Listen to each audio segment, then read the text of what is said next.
experience you've had with both phytoextraction and phytostabilization? Well, phytoremediation is, of course, a large area of science and works well in reclamation situations like I work in. And of course, there's different ways that you get phytoremediation.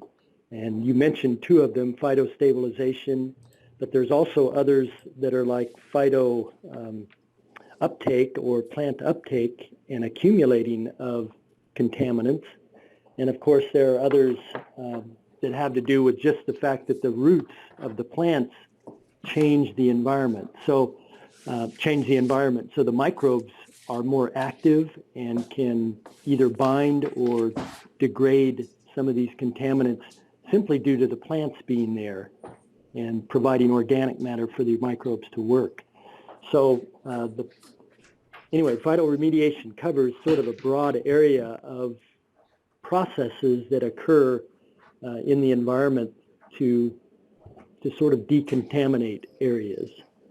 So the phytostabilization, the one that works with these acid mine drainage wetlands that primarily I work with, the cattails, the sphagnum peat moss, the other plants that will grow in acid water, change the environment, add organic matter. They change the redox, or the amount of oxygen that's in the water and in the soil, so that certain microbes can operate and either stabilize those materials, bind them, or actually push them into another different type of chemical that might not be quite so toxic.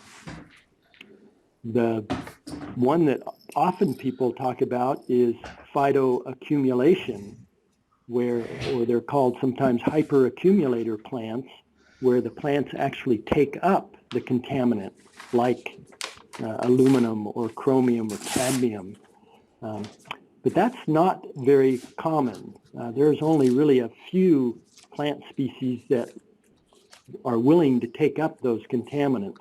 Most of the plants exclude them from taking them up.